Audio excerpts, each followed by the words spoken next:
Previously on the Seventh Valkyrie, Val's search for the Machine King takes an unexpected turn as he stumbles upon a clandestine meeting between the Jackal and the High Commander.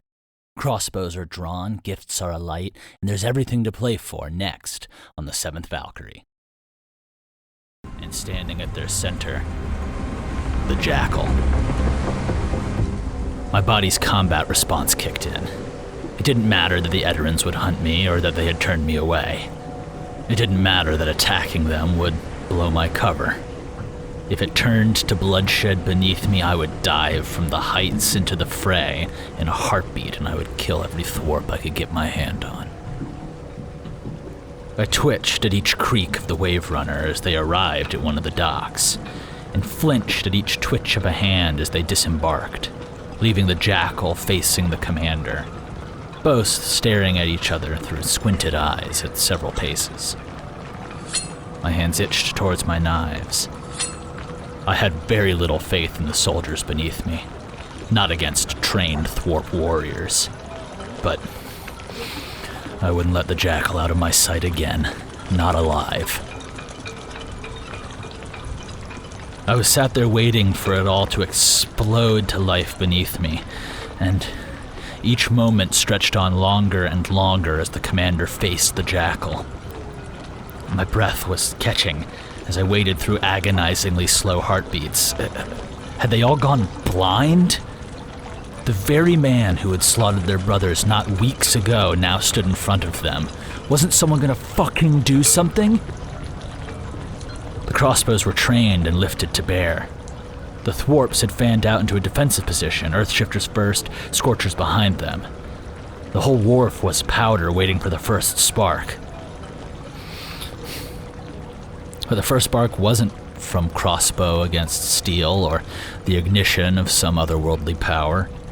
It came from a matchstick, flicked alight by the commander's second to light a fat Firolo, held by the commander himself. He set the fat roller alight with a few puffs, and then, as the embers took, he stepped out towards the Jackal. "It certainly took you long enough," the commander said. "I should have expected nothing less from your kind. We have business to attend to, Jackal." Around the shipyard, there was a quiet release of tension. The Eterans still held their crossbows at the ready, and the thwarps remained in their defensive formation, but I could see shoulders relax. Two of the Scorchers even turned away from the defensive line and lit ferrets of their own, using those searing flames they conjured from thin air. It was strange seeing such a mundane use for the same flames that I had watched boiling the skin and charring the bone of innocents in the attack on Minns. Those innocents were the same people those soldiers had sworn to protect. On their swords, on their souls, on their sons. The light flickered out, and as the Jackal smugly stepped towards the commander, I felt a deep, dark rot and sickness twisting in my gut.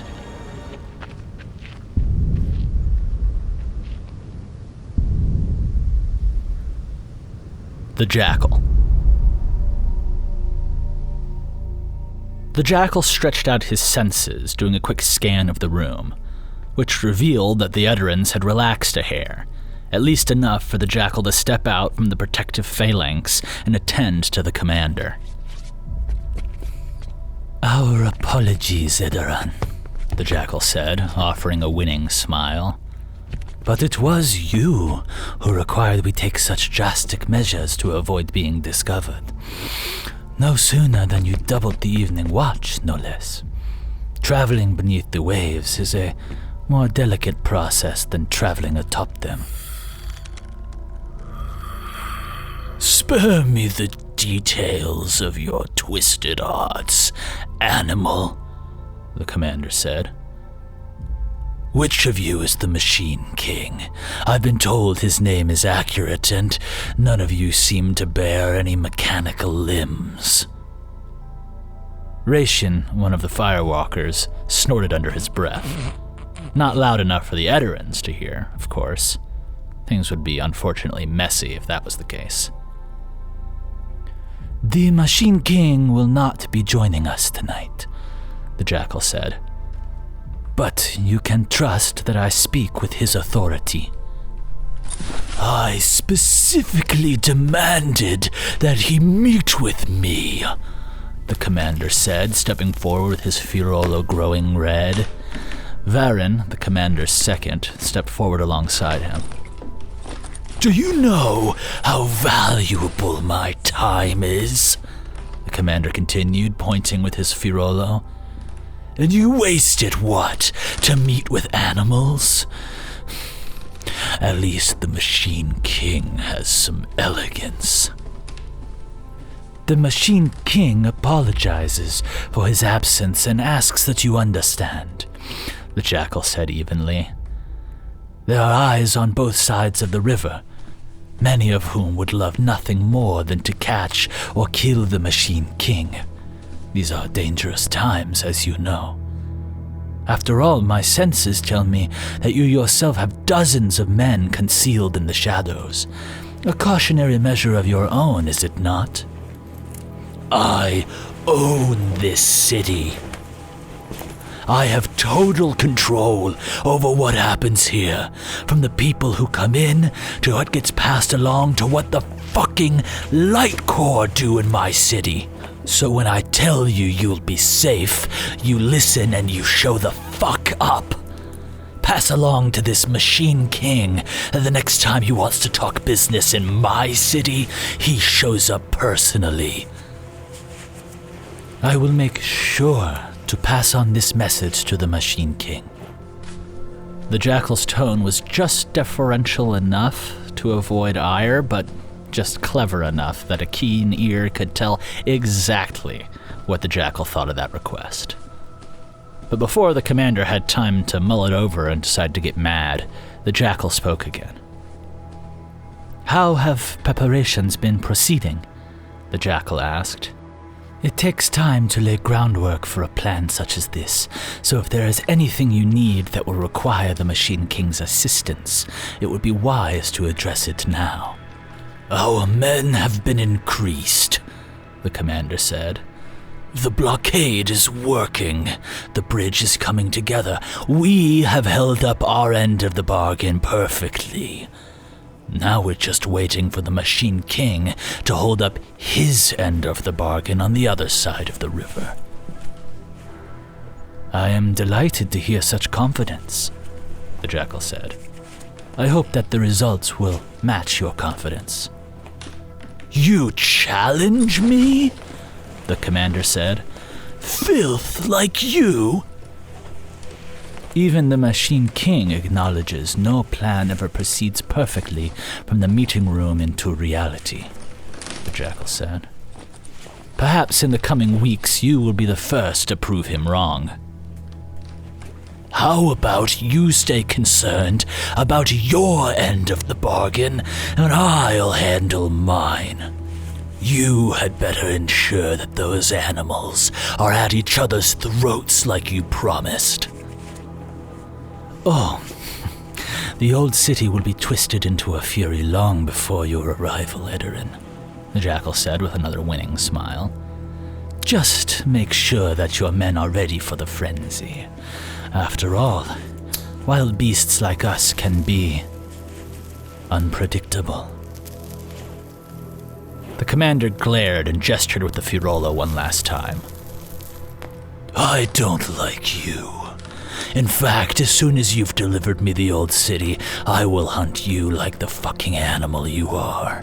I will hunt all of your kind until there are none left on my wolf-given planet." The Jackal just smiled in return. "How beautiful, then," the Jackal answered, "that circumstances allow us a more pleasant meeting." The commander looked ready to spit or fight, but in time, he calmed himself and turned to his second. With another signal, his men began to make an ordered retreat back into formation. "You'll stay here until we've departed, as was agreed. When the last of our men depart, you can make your leave." The Jackal gave an elaborate bow, and the commander leapt with his second, making a cursing retreat towards the street with complaints of arrogant animals and slime. He continued his tirade long after they had entered an unmarked carriage. To Edoran ears, there was no sound after that, but with his senses, the Jackal could hear the shouting of the commander all the way up until the ricketing of wheels on cobbles had faded, and the wharf fell quiet. Though, even once the commander had gone, that did not mean they were alone. The Edoran soldiers left behind hadn't moved from their hidden perches, and not one had lowered their crossbows or weapons. The Jackal breathed deeply, muttering a command, and around him his men tightened. Each of the firewakers lit a ferret from their flames, something that was visibly calm, but the Jackal could tell that each of them held the glow of their gifts. At a moment, they could ignite. Now it was just time to see if the Edoran soldiers around them wanted to die. The tension held a few moments longer, but in time, the brief rise of tension burned away. With a near indistinct movement, the concealed Edorans began to lower their arms, dismounted from positions around the wharf, and left in the same direction as the commander, crossbows leveled as if they still had the nerve to fight. The Jackal enhanced his senses once more and scanned the wharf, running a quick assessment of the remaining soldiers. All of the Edorans were filing out, save for 3 men. There were 2 guards standing at the stairs, night watchmen who the commander controlled, and 1 that remained perched in the rafters. The one in the rafters felt different than the others. Maybe they were one of those light corps soldiers that the commander had bragged about controlling. Reshin and Ibarra began to talk in Draco, one of the 2 main dialects of the Firelands, and the one in which the Jackal was less fluent. So he only caught every other slang phrase being tossed around as the 2 began ridiculing the retreating Edorans. There were phrases like, "No one demands anything of the Machine King, you worm," and "Step back in here and I'll burn you alive," and plenty, an astounding number of references to the sizes and shapes of the soldiers' anatomy. When engaged in their sacred art of shit-talking, very few people would be quite as talkative or as descriptive as a Firelander. The Jackal tuned it out, though, focusing in on the Edoran soldier who had still not begun to move. After another little while, the Jackal called up. "We are men of our word, and until you're gone, we are not allowed to leave," the Jackal shouted up. "Would you like for us to help you down?" The soldier up there let out a breath, one that he probably had no idea the Jackal could hear. And after a brief pause, he began to move, slinking through the rafters towards one of the support columns, and then leaping from his perch to grab onto the metal superstructure. That was already better than the average Edoran, the Jackal noted, and the clang of his landing on the column got the attention from Morkel and Dana, 2 of the Earthshifters. They shared a joke in Uveran, and then called out in a string of Bokochin monkey calls, mocking the Edoran as he continued to climb down the column. The 2 other Earthshifters, Juan and Eriko, along with Reshin and Ibarra, began to chime in with a chorus of calls and laughter as the man wound his way down the column, dropping down to the ground out of their sight line and collecting himself. It made sense for one of the fabled Light Corps warriors to need a moment after such an onslaught. The Light Corps were supposed to be the best of the best when it came to Edora, and the Jackal sensed that it took a great deal of willpower to simply walk away while being mocked repeatedly. Soon, most of the other men lost interest in the Edoran, the last remaining soldier on the wharf, and the Scorchers began to hand out ferrets to the Earthshifters. Only the Jackal remained totally focused on the column, and the man who was now slowly striding out from behind it. Now that he was up closer, there was something about him that was different. The other Edorans, they strutted around like roosters and cawed and were loud, but they presented no real threat. This was something different. Want to know what happens next? Join us on Patreon to become a hero of Edera and get early access to episodes along with bonus features, director's commentary, and the full Tabta archive.